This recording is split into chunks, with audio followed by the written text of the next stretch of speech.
안녕하세요. 2026년 1월 5일 아침마다 새로운이 이성지 목사입니다. 이번 한 주간도 원망과 자기 중심적인 삶을 버리고 주님의 왕되심을 인정하는 한 주 되기를 빕니다. 오늘 묵상 본문은 마가복음 1장 29절에서 33절까지 말씀이 이어지겠습니다. 예수님께서는 죄인과 병자들을 찾아다니셨지요. 오늘 말씀에 보면 예수님의 첫 번째 신방 기록에 나옵니다. 누구일까요? 1장 29절에 보면 회당에서 나와 곧 야고보와 요한과 함께 시몬과 안드레의 집에 들어가시니, 야고보와 요한은 형제이지요. 세베대의 아들들이라고 불렀습니다. 아버지의 성격을 닮았는지 성격이 불같은 것으로 유명했지요. 이들은 벳세다 출신이었습니다. 같은 동네 사람들이 있었는데 베드로와 안드레 형제였습니다. 네 명 모두 업으로 같은 지역에서 활동했지요. 30절에 보면 시몬의 장모가 열병으로 누워있는지라 사람들이 곧 그 여자에 대하여 예수께 여짜온대. 시몬 베드로의 집에 신방을 가셨고 그 집에는 열병으로 누워있는 장모님이 있었습니다. 베드로가 예수님께 요청을 했는지 아니면 예수님께서 혼자 하시고 가신 것인지는 알 수가 없죠. 베드로는 지금 집을 나왔습니다. 가족을 부양하던 가장의 어느 날 은혜를 받고 예수님의 제자가 된 것이죠. 베드로의 가정은 어떻게 되었을까요? 아마 큰 어려움이 있었을 것을 예상할 수가 있죠. 장모님이 병이 날 만한 상황입니다.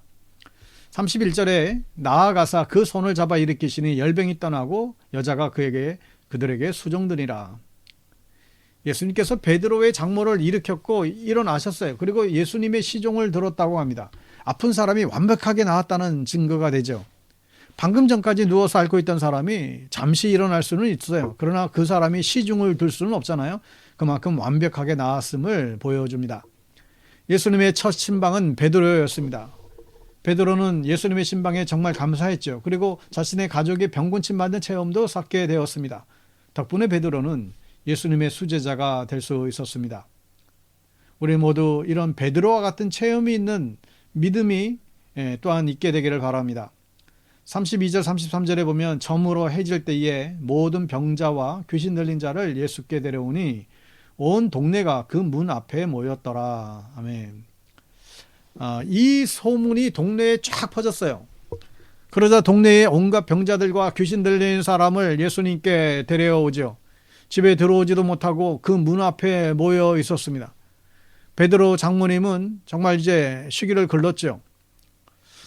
여러분, 기록에 보면 고대 그리스 기원전 500년 전의 평균 수명은 약 18세였다고 그래요. 오늘 말씀이 기록된 로마 시대의 평균 수명은 25세였습니다. 100년 전인 1900년대 평균 수명은 47세였습니다. 그 당시에는 병원도 없었죠. 의사가 있기는 했지만 의사를 만나기도 힘들었고 비싼 의료비를 감당하기도 어려웠습니다. 그래서 당시 사람들은 별거 아닌 병에도 쉽게 죽어갔지요. 그러니까 이들에게 예수님의 소식은 복음 중에 복음이었던 것이죠. 34절에 보면 예수께서 각종 병이든 많은 사람을 고치시며 많은 귀신을 내쫓으시되 귀신이 자기를 알므로 그 말하는 것을 허락하지 아니하시니라. 예수님께서는 문 앞에서 기다리는 병자들을 고치기 시작했어요. 그 중에는 귀신 들린 사람도 있었습니다. 그러나 예수님께서는 절대로 귀신들이 말하는 것을 들어주지 않았습니다. 여러분, 귀신들의 특징이 있죠. 귀신들은 자꾸 사람에게 말을 걸어요. 그리고 교묘하게 그 말로 사람을 속입니다. 창세기에 처음 나오는 사탄도 하와에게 나타났고 하와에게 말을 걸었어요. 그리고 하나님의 말씀을 왜곡해서 하와를 속였던 것이죠. 여러분, 사탄은 늘 우리와 동행하고 있어요. 내 마음 문 앞에서 계속해서 나에게 말을 걸고 또 우리를 계속해서 말로 유혹하고 죄짓게 만들어요. 사탄은 또 우리에게 나쁜 마음을 줄 때가 있습니다. 야, 게을러도 돼. 게으르게 믿어도 돼. 다른 사람들도 다 죄짓고 살아. 억울한 일 있으면 그거 참지 마. 야, 요즘 착하게 살면 다 바보 같은 짓이야. 참지 마. 여러분, 이러한 사탄의 속삭임과 사탄과의 대화를 하지 마세요. 사탄의 말에 넘어가지 마십시오. 우리는 하나님의 말씀에 집중해야 합니다.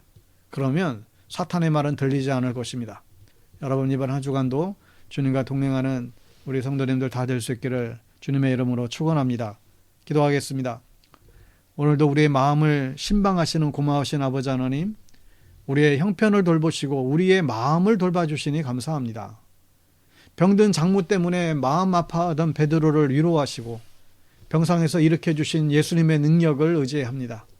우리 중에 아픈 이들을 위해서 기도하오니 주님 치료하여 주옵소서. 사탄은 항상 우리들의 마음을 미혹하려고 합니다. 주님, 사탄의 간교에 넘어가지 말게 하시고 오직 주님의 말씀에 귀 기울이며 말씀 따라 순종하며 살아가는 저희의 삶 되게 하여 주시옵소서. 예수님의 이름으로 기도드립니다. 아멘.